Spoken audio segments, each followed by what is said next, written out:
Assalamualaikum warahmatullahi wabarakatuh. Saya Dewi Listiorini, dosen Fakultas Manajemen dan Bisnis Universitas Mitra Bangsa. Kali ini saya ingin menyampaikan tentang pernyataan diri unjuk kerja Tridharma Serdos 2026. Mata kuliah yang saya ampu adalah Startup. Mata kuliah ini berbobot 2 SKS, ditempuh dalam 16 sesi. Pada pertemuan ke-7 ada UTS dan pada pertemuan ke-16 ada UAS. Materi yang ingin saya kemukakan kali ini tentang HKI. Kami akan membahas berbagai materi di dalamnya.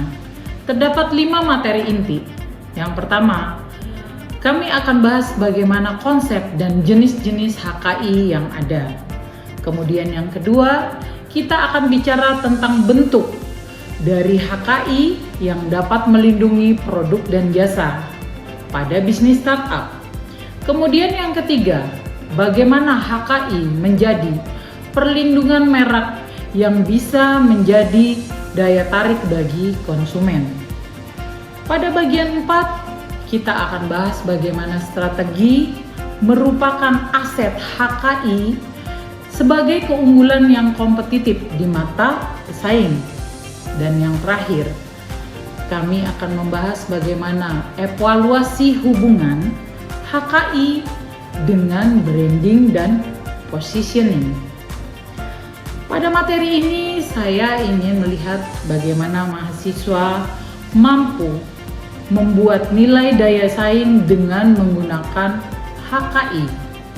Kemudian, mahasiswa juga mampu melihat bagaimana peran hak mereka terhadap HKI ini atas produk dan jasa yang mereka buat atau mereka ciptakan. Bicara startup, pasti kita bicara juga tentang strategi. Kaitannya adalah bagaimana HKI ini merupakan salah satu strategi bisnis perlindungan terhadap hak cipta yang mereka miliki.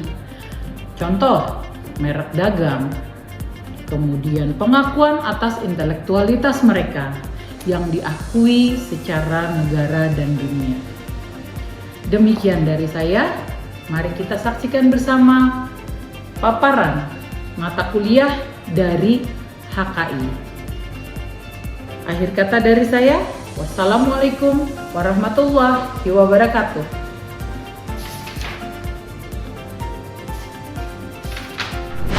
Baik, bismillahirrahmanirrahim. Assalamualaikum warahmatullahi wabarakatuh. Waalaikumsalam warahmatullahi wabarakatuh.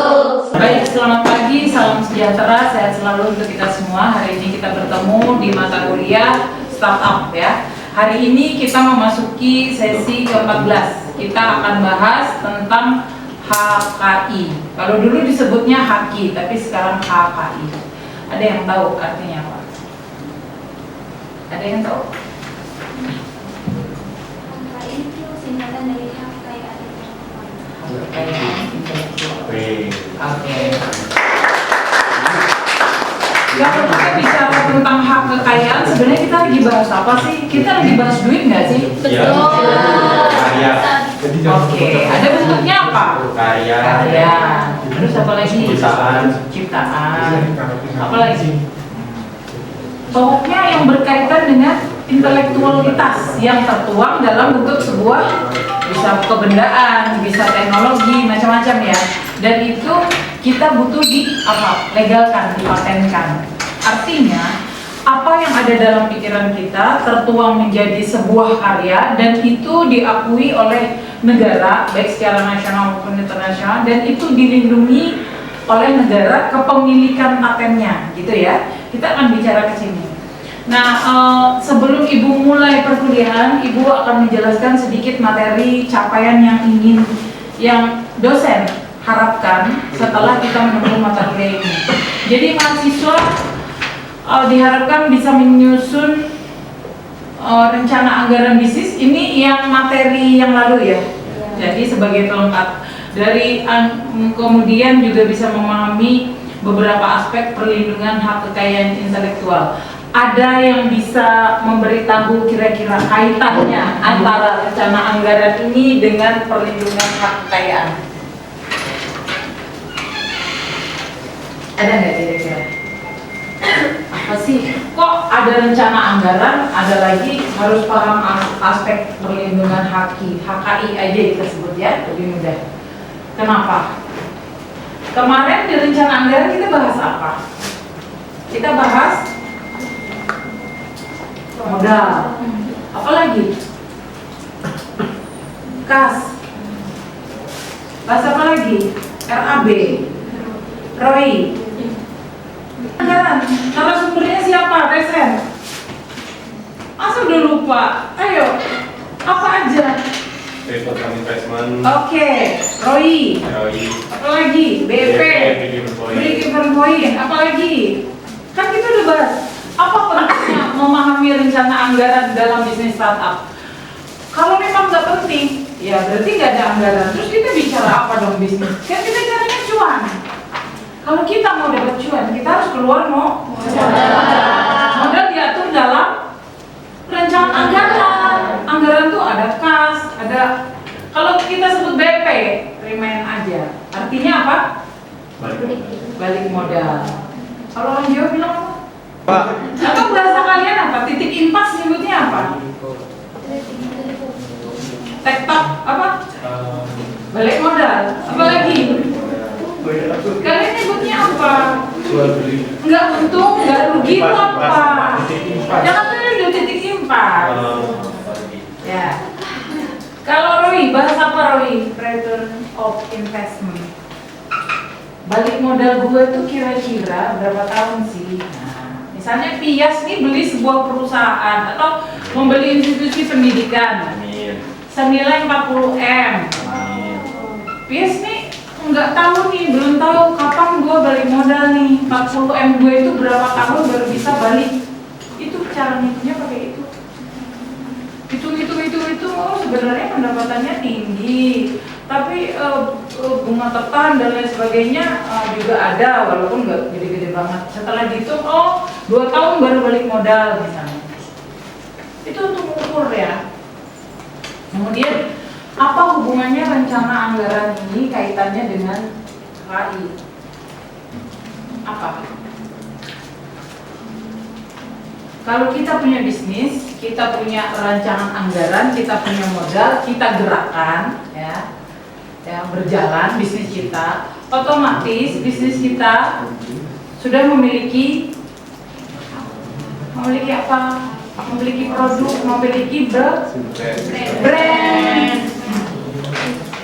Kalau udah punya brand, mau dipatenin nggak brandnya?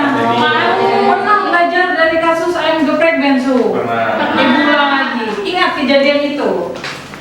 Ya, pada awal pembentukan mungkin si pemilik tidak merasa penting nama itu, sehingga menyuruh gitu ya orang lain untuk mendaftarkan dengan menggunakan identitas pribadi si orang tersebut. Ketika brand itu sukses, barulah terjadi kepanikan. Karena mungkin si pemilik tidak yakin tadinya bahwa brand dia itu bisa booming sebegitu hebohnya. Ya kalau sekarang mungkin setara di zaman itu ya, setara dengan mie gacoan. Ya kan? Nah, belajar dari itu, para branded lainnya, para pengusaha lainnya seperti mie gacoan dan lain sebagainya, ST Indonesia dan lain sebagainya mematenkan produk mereka. Kita mungkin tidak tahu produk itu akan sukses kapan. Kita bercita-cita sukses, tapi dalam perjalanannya kita nggak tahu. Tapi seberapa penting mematenkan produk kita? Seberapa penting? Skala dari 1 sampai 10, berapa penting mematenkan produk kita? 10. Oke, yang 10 siapa? Oke, Pias. Kenapa harus 10? Nah, karena kalau misalkan kita punya produk belum dipatenkan dan suatu waktu kita sukses produknya, nanti bisa ada pihak kedua yang ngeklaim haknya untuk keuntungan pribadi semua. Oke, perlindungan untuk diri kita ya, seal bahwa ini punya gue, ya. Dia membuat aklamasi dalam bentuk real. Pertanyaannya tadi Pia sudah bilang, bahwa kalau produk kita sukses, ibu garis bawah ini, kalau produk kita sukses, berarti kalau sukses aja. Yang mau jawab silahkan raise hand. Berarti dia mematenkan setelah produknya sukses gitu, sebelum produk sukses. Nah, tadi ada kalimat supaya kalau produk kita sukses, berarti memang tujuannya harus sukses gitu ya? Ya, kan goal setiap pengusaha biar usahanya sukses. Betul. Kalau misalkan ntar sukses tapi belum ada perlindungan haki kan. Betul. Berarti saya sum up saya coba rangkum ya pendapatnya Pias bahwa sukses nggak sukses, lu daftarin dulu haki lu. Iya. Intinya gitu ya. Perkara nanti kita tidak berharap bahwa produk kita yang bab terakhir akan mengalami kegagalan, tapi kita bicara sukses dulu. Namanya orang mau bisnis, betul. Kita harus optimis bahwa bisnis gua pasti sukses gitu dulu. Karena apa? Perlindungan haki kalau kamu tidak lakukan ini sebagai salah satu antisipasi produk lu nggak diambil orang, kan intinya gitu. Masa kita nunggu, maaf, kita nunggu masang pagar setelah motor kita dimaling, kan enggak dong? Iya. Mau ada maling, mau enggak kita pagarin dulu dong. Betul. Seperti itu analoginya. Bisa nangkap ya? Bisa. Nah, jadi sekecil apapun brand kamu, haki ini penting. Ya, penting sekali. Sejalan dengan kalian pengen menjadi seorang startup yang sukses, berarti brand kalian itu menempel dalam diri kalian. Harapan, cita-cita, ya kan, usaha, pikiran, tenaga semua tercurah di situ. Nggak mungkin dong kita nggak cover, ya nggak? Apalagi HK ini mulai digaung-gaungkan di tahun 2000-an ya, 2020 ya. Mulai sangat ditekankan oleh negara ya. Yang tadinya kita Indonesia termasuk negara tertinggi yang abai dengan HKI. Dulu Indonesia tuh paling bebas untuk mendownload gitu ya. Terus apalagi pelanggaran hak itu apa aja sih?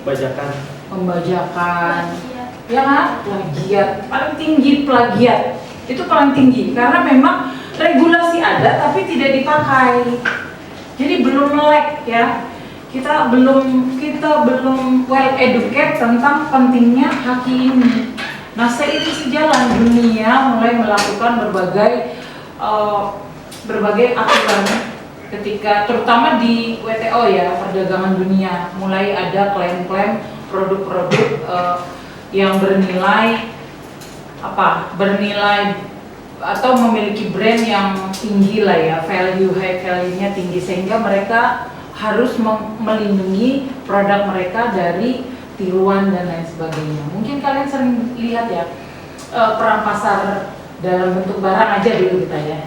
Ada satu brand ternama kayak Herman, kemudian apalagi Guess dan lain sebagainya ya. Mereka itu sangat karena mereka tahu susahnya nge-branding produk mereka sampai level dunia itu gak gampang ya. Berbagai cara, bayangkan kalau itu dengan mudah ditiru, maplok, ketiplok gitu kan. Ketika orang makai gitu ya, otomatis itu akan merugikan mereka.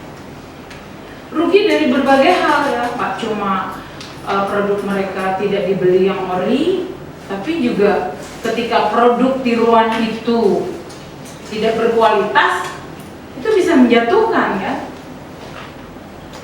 dan lain sebagainya ya. Jadi memang ini pasar ini butuh aturan kuat memang ya.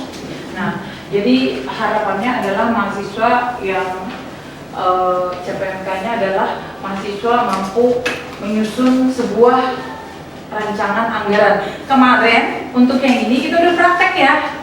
Kalian udah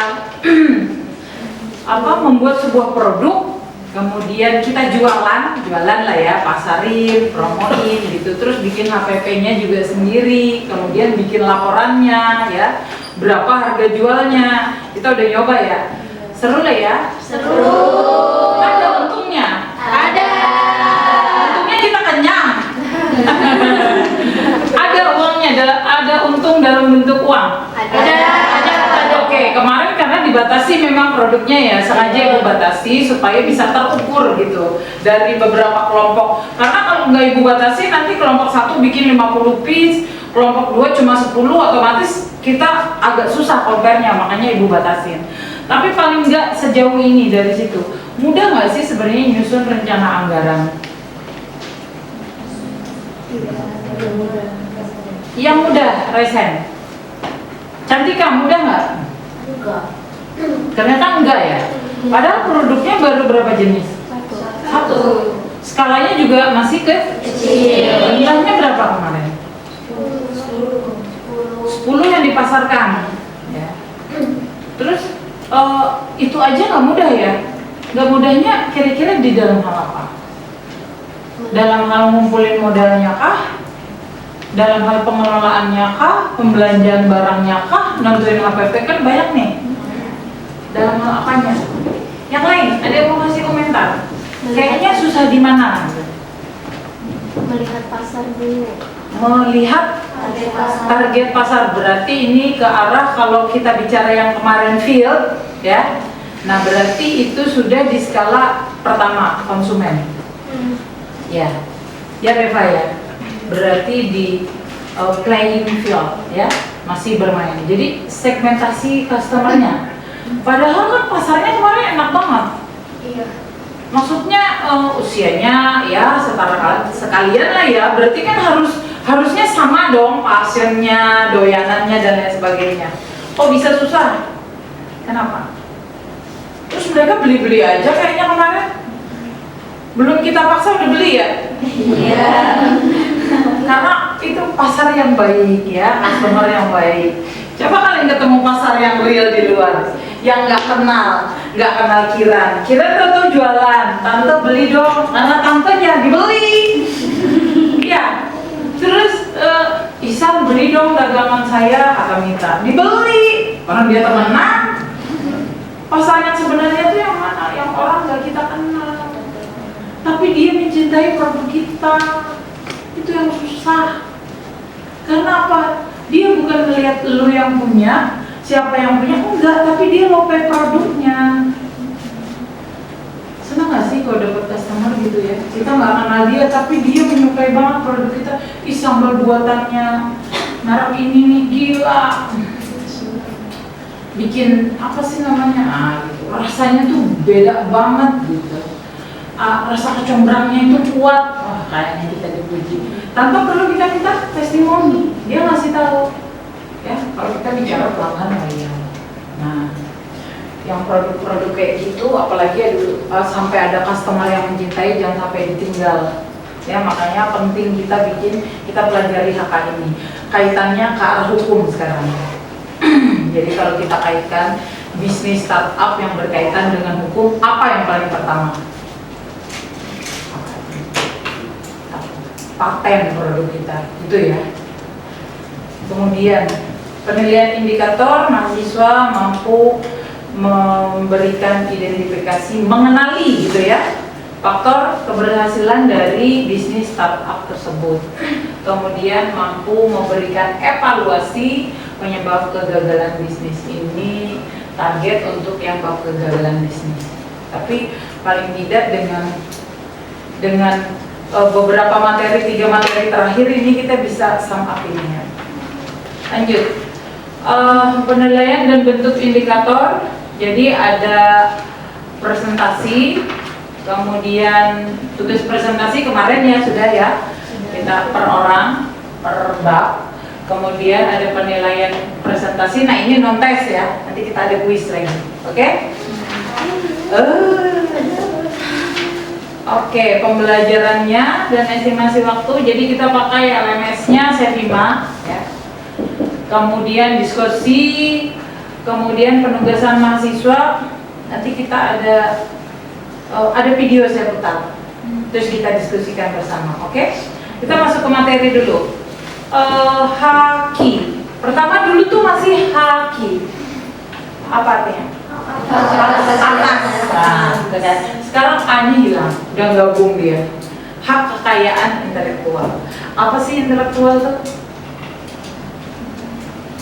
Hasil dari pemikiran, berupa ciptaan, macam-macam ya. Yang pertama punya hak kekayaan intelektual siapa?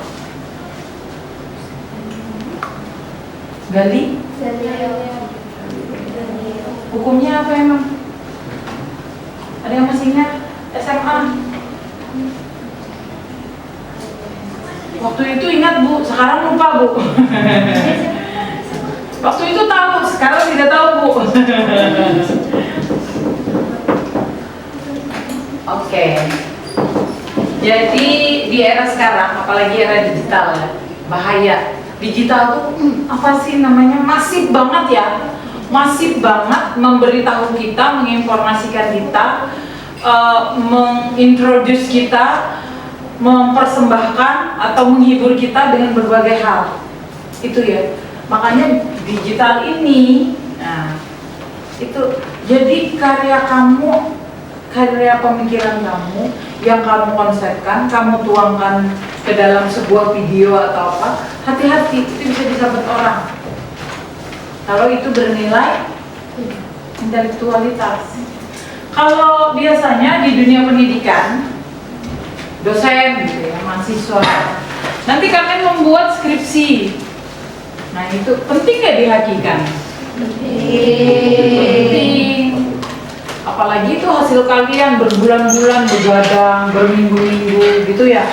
Penting itu, karena dianggap itu adalah hasil pemikiran, ngumpulin teori, ngumpulin pustaka ya, sampai searching-searching dan lain sebagainya. Nah itu.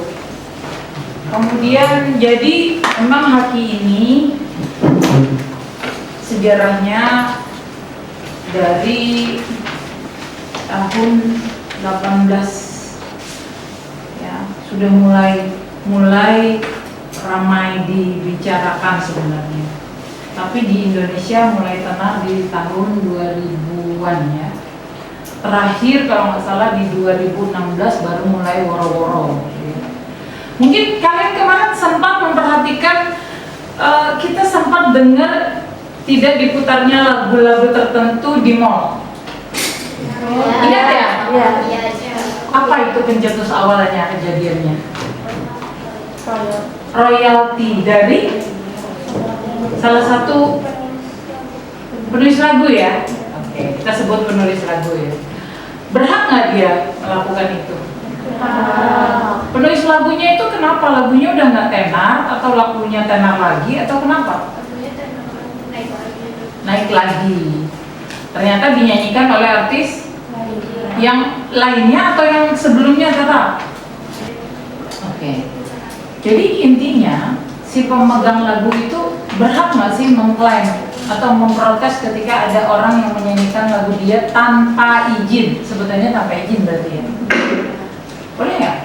Kalian nyiptain lagu, bikin puisi bagus gitu, tahu-tahu dipublikasikan seseorang lain. Waktu kalian yang publikasi nggak FYP, maaf guys, nggak FYP. Giliran orang lain yang publish FYP, gimana? Kira-kira harus bagaimana sebagai kalian? Kira-kira apa yang harus dilakukan? Menghubungi si penyanyi, oke. Kemudian habis menghubungi, kita minta apa? Take down. Oke, bahasanya kita melakukan mediasi. Kalau misalnya artis tersebut, kita bicara puisi aja deh misalnya ya, sebuah puisi atau prosa lah yang akhirnya disadur ulang oleh dia, kemudian dia publish kembali. Nah, kalau misalnya pada saat kalian tidak FYP, pada saat dia FYP, kemudian kalian menolak, merefuse, artinya pengen melakukan mediasi lah intinya. Kalian mau minta apa? Kalian mau minta apa? Anggap ibu artisnya. Ibu tanya, kalian mau minta apa? Kamu mau minta apa? Masa mau mediasi nggak tahu yang diminta? Minta apa, Rema? Minta apa? Jangan malu. Ayo, ini kuliah. Ayo, minta apa? Oke, proposal dari Pendapatan. Oke, kita bicara komisi ya. Iya. Nggak bicara besaran dulu. Oke. Komisi. Minta komisi karena saya yang menciptakan. Pantas nggak? Pantas kok enggak. Jangan ragu, pantas. Selama itu karyamu memang dari original kamu loh ya. Kamu tidur bangun tiba-tiba hatimu menghadu biru, terus inspirasi keluar terus nulis gitu. Lo kok takut? Kecuali kalian ambil lagi punya orang, barulah. Ketika itu punya kalian, terus minta komisi nih, berhak nggak? Berhak. Yang jadi masalah saya tanya, Mas Stefanus ya, iya. Mas Stefanus udah patenkan belum? Emang dari mana buktinya bahwa itu prosa, itu puisi punya Mas? Gimana? mungkin dari sertifikat. Kan belum didaftarkan, belum punya sertifikat. Terus karena saya artis besar atau saya punya kekuatan, saya punya tim legal. Tim legal saya ada 7 pengacaranya. Mau fight 1 orang. Makanya si ibu sebut tadi mediasi. Boleh minta komisi, tapi kita harus menyadari bahwa kesalahan kita adalah tidak mendaftarkan. Tapi kita mempunyai bukti apa? Kita publish pertama. Bukti publish kita bisa dijadikan alat untuk mediasi. Gimana cara melakukannya kira-kira? Tunjukkan bukti, lakukan mediasi, berapa mintanya. Ketika kamu nggak daftarkan hakinya, kamu tidak bisa minta besar. Tapi ketika kamu daftarkan adalah, ini ada yang mau menjelaskan? Siapa? Azra, ada Azra? Hadir Bu. Coba Azra dibaca. Hakikat dan definisi hak kekayaan intelektual adalah hak eksklusif dari hasil oleh pikir manusia atau karsa rasa cipta yang menghasilkan produk atau proses bermanfaat. Hak kekayaan intelektual ini melindungi ide yang telah diwujudkan dalam bentuk fisik atau nyata, bukan sekedar gagasan di kepala. Hak kekayaan intelektual ini merupakan kekayaan yang tak terwujud atau intangible aset yang bernilai ekonomi yang bisa dijual, disewakan, atau diwariskan. Untuk fungsinya ini memberikan perlindungan hukum bagi penemu sekaligus menjadi alat komersialisasi inovasi. Oke. Boleh dijelaskan kira-kira? Kenapa kalian malah direkam malah tegang malah jadi nggak keluar loh? Mood belajarnya nggak dapet, yang jadi kayak nggak keluar mainnya gitu. Malah kalau kuliah biasa itu kalian malah jalan gitu. Ini agak bingung sebenarnya. Nggak apa-apa, biasa aja. Ya, kok jadi tegang? Bingung loh, ibu jelaskan ini aja nggak bisa gitu. Bingung ibu mulai dari mana lagi? Enggak, ibu nggak lagi yang nyari yang paling cerdas, yang paling nggak gitu. Kuliah aja bisa, slow. Biasa aja. Ada pendapat kasih pendapat, ngobrol gitu loh. Jangan tegang, enggak ya. Oh, nanti saya salah kelihatan bego di kawan, enggak, di-cut. Jadi diedit. Nanti yang sesi kedua setelah makan branding itu baru kita pakai skenario. Yang ini beneran. Kan memang belum. HKI sama kegagalan bisnis belum. Kita akan bahas ya branding yang jadi skenario. Makanya yang ini biasa aja. Kok jadi tegang? Suruh baca, coba jelasin tiba-tiba jadi hilang gitu. Gimana? Silakan. Jadi menurut Adel, KKI ini tuh suatu hak dimana dihasilkan dari pola pikir seseorang gitu. Kayak rasa hakikat gitu. Lalu dia tuh berbentuk, dia tuh tidak suatu hak yang tidak berbentuk, dimana di dalam HKI ini berfungsi dapat memberikan perlindungan bagi orang yang menemukan hasil karya itu, Menciptakan. Iya. Iya. yang menciptakan karya tersebut, Betul. sehingga karya tersebut itu bisa dijadikan sebagai alat untuk diperjualbelikan. Betul. Betul. Jadi intinya ini apa yang ada dalam benak, dalam pikiran, dalam jiwa seseorang. Orang kan menulis lagu tuh kan nggak tiba-tiba udah jadi aja. Dia kan harus ketemu feel-nya, tiba-tiba ketemu mood-nya, ketemu tangga nadanya. Oh gue ini mau bikin lagu yang mungkin sesuai suasana hatinya ya, moodnya sedih atau apa, dia lagi putus cinta, sehingga dia mengalir dengan sendirinya. Dia tuangkan, kan gitu ya. Kemudian dia aransemen setelah jadi, mungkin lebih dulu jadi nadanya baru syairnya, atau ada juga yang syairnya dulu baru dia mengolah nadanya, terserah gitu. Dia tuangkan sehingga menjadi sebuah konsep, yaitu lagu gitu kan. Baru kemudian dia datangkan, dia patenkan, dia main gitar dulu lah, dia pakai alat apa, dia coba perbaiki, dia coba eksplorisasi. Nah kemudian baru dia daftarkan. Ya, kemudian dia baru pengen nih, udah didaftarkan, tapi bukan aku yang nyanyi karena suaraku nggak enak, cempreng, aku mau si ini aja. Sehingga karya dia itu bernilai apa? Bernilai kekayaan, ini kita sebut kekayaan gitu ya. Jadi dia bisa jual, atau dia mau kerjasama, terserah dia, patennya mau bagaimana gitu ya. Maksudnya kamu deh yang nyanyiin, nanti royaltinya kita bagi bla bla bla. Itu kesepakatan itu ya. Jadi banyak karya yang seperti itu ya. Oke, terima kasih Adel, bagus sekali. Ya. Kemudian kita ke sejarah singkatnya HKI ya. Di Indonesia, nah ini Indonesia nih agak susah ya, memang harus benar-benar melek tentang pentingnya ini ya, sampun. Kemudian ada era, oke, terus, jadi ini dari paling awal dulu. Nah, ini awalnya paling atas, pionirnya. Bayangkan kira-kira itu berapa abad? Berapa tahun berarti? Bayangkan 1470 dia. Pada tahun itu udah ditemukan paten. Ya.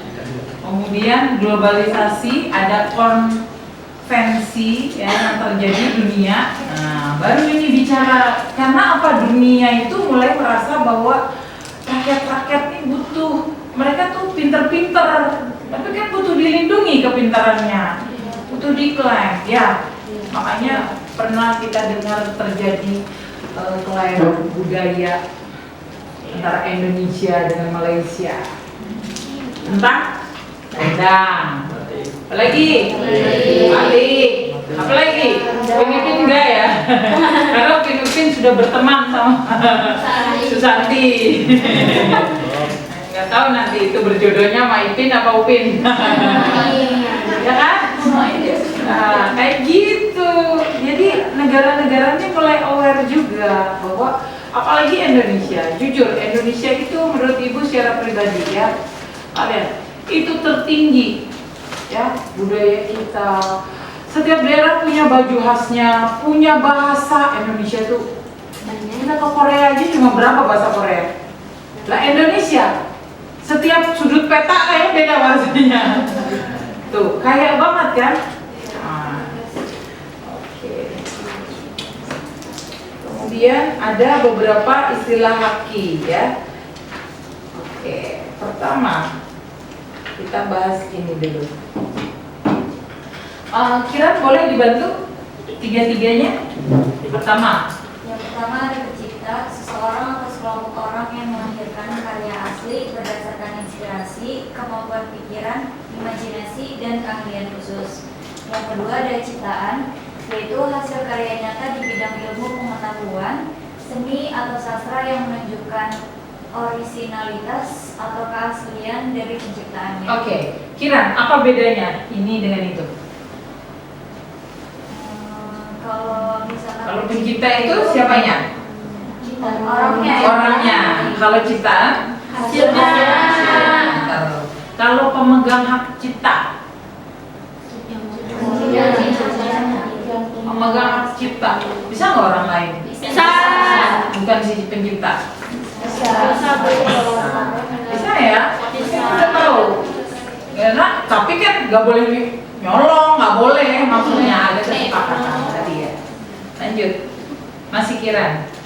Selanjutnya ada lisensi, yaitu izin resmi yang diberikan oleh pemilik hak cipta kepada pihak lain untuk menggunakan karyanya. Oke, berarti bisa juga lagi diberikan lisensi ke berarti yang paling tinggi banget jabatannya, posisinya dalam HKI-nya tadi siapa? Pencipta. Karena dia yang ngeluarin ide, dia yang megang, powernya di tangan dia. Lanjut. Selanjutnya ada karya cipta, yaitu perwujudan asli ide di bidang ilmu, seni, atau sastra.